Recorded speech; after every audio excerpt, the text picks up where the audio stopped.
मैं कहती हूँ कि ये सब्जी अगर मैं कच्चा खा जाती हूँ क्योंकि ईंधन नहीं मिलता है। 4 बार एलपीजी सिलेंडर का दाम बढ़ा। 3-4 साल पहले जब इसका भाव था 600, आज हो गया 1100। तो आप समझिए कि जो गरीब है, जो मजबूर है, वो कैसे 1100 रुपया देके सिलेंडर खरीदेगा। अरे तू बैठ, तुमको क्या पता है, बैठो। और हॉस्पिटल बेड मरीज गया तो उसके ऊपर जीएसटी। तो मैं पूछना चाहूंगा कि आप मुर्दा के ऊपर भी जीएसटी लगाएंगे क्या? मुर्दा को जलाने के लिए जीएसटी लगाएंगे क्या? अभी हाल ऐसा हुआ है इस देश का कि हर चीज पर जीएसटी लगा दिया। डॉक्टर काकोली घोष दस्तीदार जी। प्रणाम सभापति महोदय, मैं अखिल भारत तृणमूल कांग्रेस की ओर से आभार व्यक्त करती हूं कि देर आए। एक्सक्यूज मी, एक मिनट, निशिकांत जी ब्रीफली। सभापति महोदय, इनका नाम बोला था। सभापति महोदय, ये कंफ्यूजन नहीं होना चाहिए। मैंने ये नहीं कहा कि अपोजिशन रूल्ड स्टेट को आरबीआई पैसा नहीं देना चाहती। मैं ये कह रहा हूँ कि फ्रीबीज के कारण आपकी इकोनॉमी जो डाउन है, आपने एफआरबीएम एक्ट का जो एस्केलेशन कर दिया है, इस कारण से आरबीआई आपको पैसा देने को तैयार नहीं है। आप अच्छे से इकोनॉमी चलाओ, सब पैसा देंगे आपको। धन्यवाद। मैडम दस्तीदार जी प्लीज बैठ जाइए।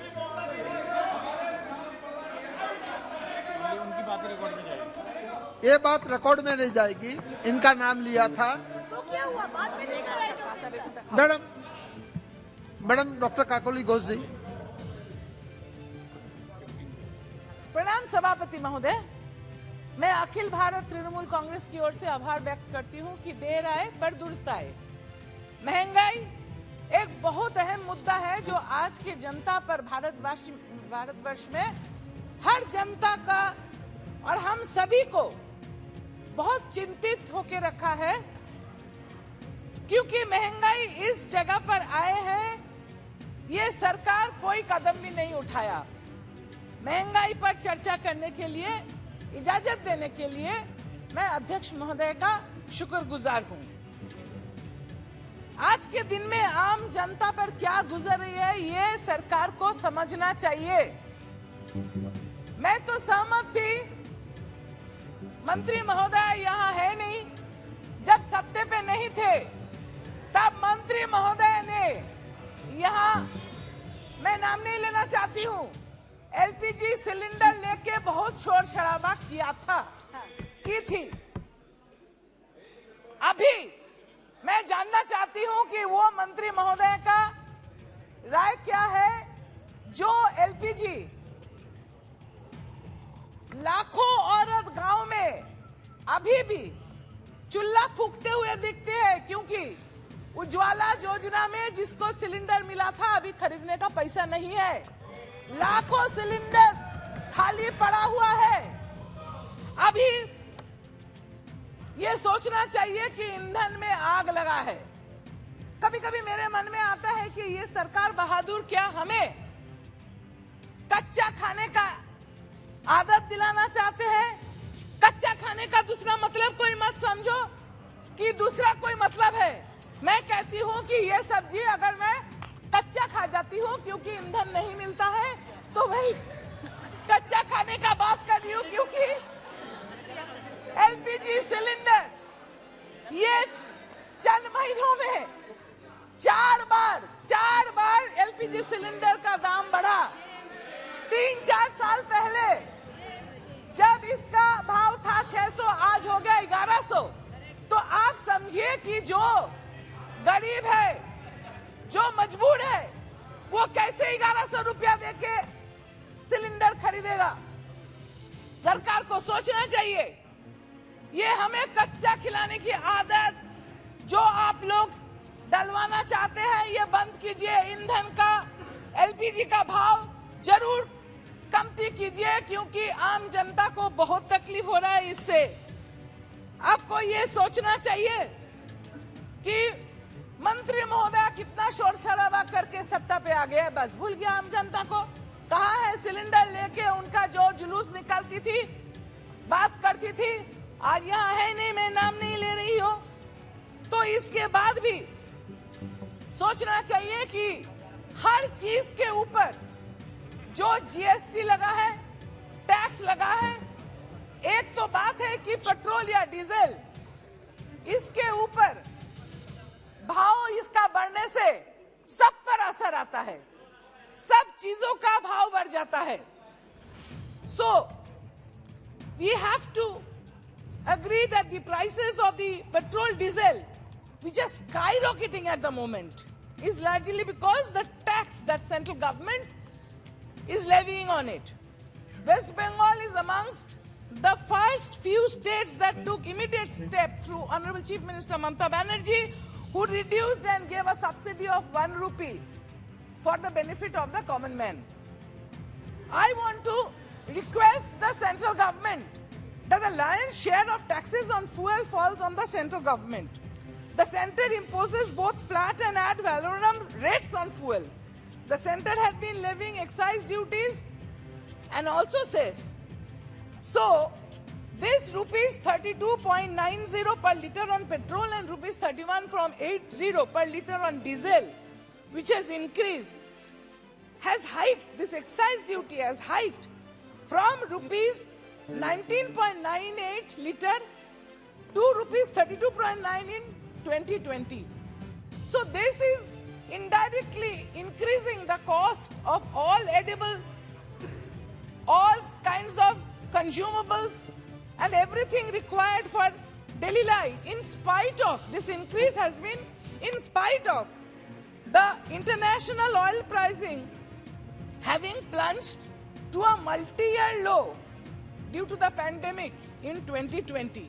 Even though the crude oil per barrel was so low, the tax was being increased by the central government, which is not desirable for the good economy.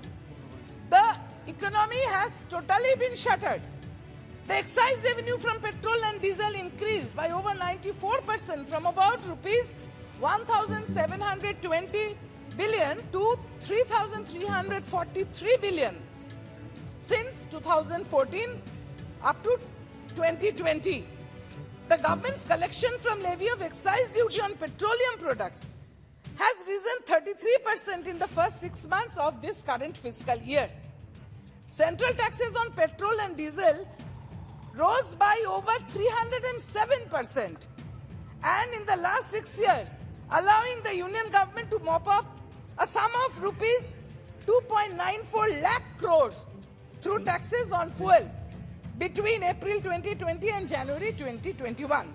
In the last 3 years, under the central excise taxes, a whopping rupees 14 lakh crore has been collected by the center and states combined. However, the center has changed the way these taxes are shared with the states, and the states are not getting the share. The central government is getting a larger part of it, and so the states find them fiscally cornered. This is again against the federal structure, in which the states are not getting the share of this tax structure. The Finance Commission says that the states should get as much as 41% of their excise share. But due to the cess levied by the center gets bigger share of taxes, leaving the state with little option. If we look at the wholesale price index, we depend a lot on the agriculture.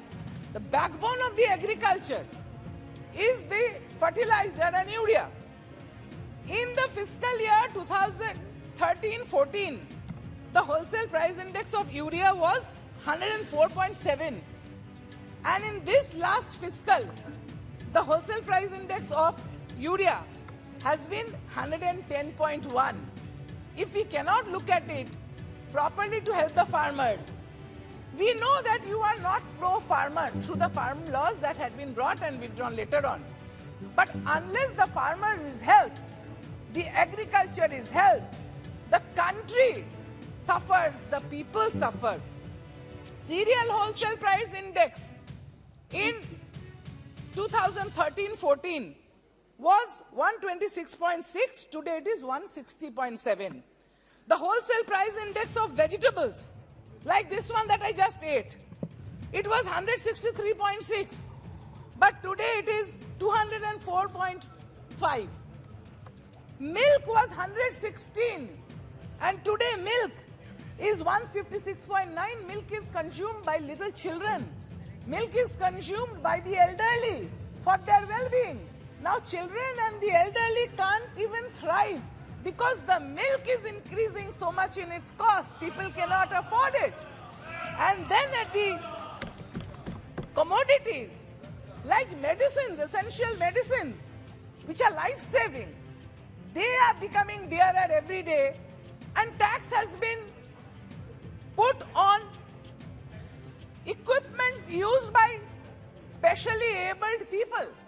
There should be a shame on the government that you are not giving chance for the specially abled people to take care of themselves.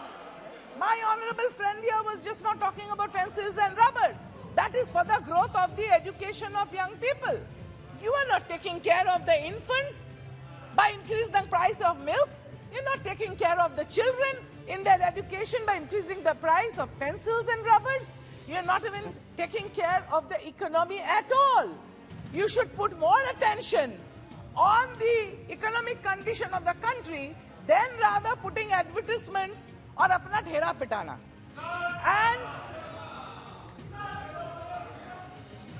the retail inflation has remained at 7, which is above the RBI's, Reserve Bank of India, tolerance level of 6. With the GST slab, price of everyday essential, you know, lot of people in the country, they take mudi and chira. Murmura कहते हैं, चूड़ा कहते हैं, दही कहते हैं, packaged food तो भी सही, packaged food गरीब लोग उतना नहीं लेते हैं, लेकिन मुड़मुड़ा जिसको कहते हैं, चूड़ा जिसको कहते हैं, और हॉस्पिटल बेड्स, मरीज गया तो उसके ऊपर जीएसटी। तो मैं पूछना चाहूंगा कि आप मुर्दा के ऊपर भी जीएसटी लगाएंगे क्या? मुर्दा को जलाने के लिए जीएसटी लगाएंगे क्या? अभी हाल ऐसा हुआ है इस देश का कि हर चीज पर जीएसटी लगा दिया। The price of cooking oil today stands at an average of 180 per liter in this year, whereas in 2014 it was only 105. बोल रहे थे आप यूपीए के टाइम में, मैं याद करना चाहती हूँ, मैं बहुत इज्जत करती थी, अभी हमारे बीच नहीं है, लीडर थी यहाँ सुषमा स्वराज जी, उन्होंने कहा था 2004 में कि हम जब छोड़ के गए थे पेट्रोल का लीटर था 35 रुपया और चंद महीनों में यूपीए आके उसको 66 रुपया बना दिया। तब 66 रुपया में उन्होंने यहाँ खड़ी होकर बात रखी अपनी 66 में। अभी सोचिए पेट्रोल का 100 से भी ज्यादा 110 के बराबर है, गाड़ी नहीं चलती। अरे तू बैठ, तुमको क्या पता है, बैठो, तुमको क्या पता है, बैठो। 3 बार पेट्रोल चेंज करे। अभी महंगाई इस जगह में आके पहुंचा है कि आम जनता का जीना हराम हो गया।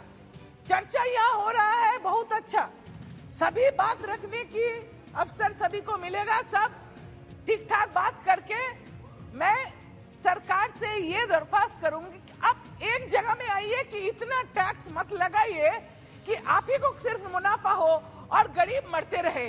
गरीब की तरह थोड़ा देखिए, गरीब के बारे में सोचिए और टैक्स कमती कीजिए कि वो भी जी सके। नमस्कार सर, थैंक यू। बहुत बहुत धन्यवाद। श्री कौशलेंद्र कुमार जी।